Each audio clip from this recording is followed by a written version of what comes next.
warahmatullahi wabarakatuh. Halo semuanya, video ini ditujukan untuk memenuhi tugas ujian akhir semester mata kuliah ilmu komunikasi yang diampu oleh Bapak Dr. Haji Cecep Suryana, MSI. Sebelum itu, perkenalkan, nama saya Gilsya Azhara Ramanda, Prodi Ilmu Komunikasi Hubungan Masyarakat, kelas 1C. Nah, sistemnya jadi di sini sudah terdapat 50 soal berupa pernyataan-pernyataan yang kemudian saya akan memilih sebanyak 5 soal untuk dijawab.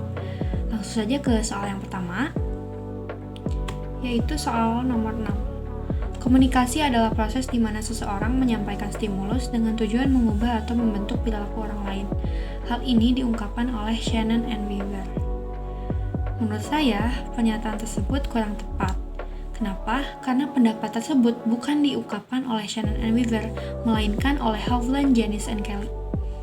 Nah, kalau Shannon and Weaver itu berpendapat kalau komunikasi adalah interaksi yang saling mempengaruhi yang dilakukan oleh seseorang kepada orang lain, baik itu sengaja maupun tidak. Jadi, sangat jelas kalau pernyataan yang tadi itu bukan pendapat dari Shannon and Weaver. Nah, untuk soal yang kedua, saya memilih nomor 22. Pada bahasa terkait pada bagaimana kita mengucapkan, bukan pada kata yang diucapkan. Ya, betul sekali, pernyataan tersebut benar. Kenapa? Karena para bahasa atau yang disebut juga dengan paralanguage adalah aspek-aspek suara yang bukan ucapan, tapi dapat dimengerti. Nah, para bahasa ini difokuskan pada aktivitas-aktivitas seperti kecepatan suara, intonasi, volume yang digunakan, dialek yang digunakan, dan lain sebagainya. Jadi, para bahasa itu bukan tentang apa yang kita ucapkan, melainkan bagaimana kita mengucapkan suatu kata, diiringi dengan intonasi dan volume suara. Oke, soal yang ketiga, saya memilih nomor 25. Lambang pada dasarnya tidak mempunyai makna. Kitalah yang memberi makna pada lambang. Maka komunikasi pada prinsip ini termasuk pada suatu proses simbolik. Ya, betul sekali pendapat tersebut bahkan sejalan dengan pendapat Deddy Mulyana dalam prinsip komunikasi, bahwa komunikasi adalah proses simbolik yang artinya sekelompok manusia menyepakati lambang tertentu, di mana lambang atau simbol adalah sesuatu yang digunakan untuk menunjuk maksud tertentu atau menyampaikan pesan tertentu berdasarkan kesepakatan sekelompok orang.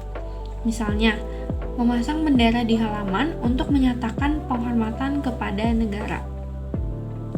Selanjutnya, soal yang keempat, saya memilih nomor 29, yaitu gangguan komunikasi yang disebabkan karena kesalahan pada bahasa yang digunakan merupakan gangguan teknik.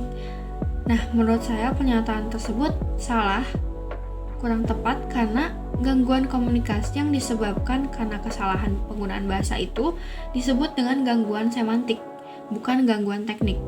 Kalau gangguan teknik itu adalah gangguan yang terjadi ketika alat yang digunakan untuk berkomunikasi mengalami hambatan atau mengalami gangguan sehingga informasi atau pesan yang ingin disampaikan tidak tersampaikan dengan baik.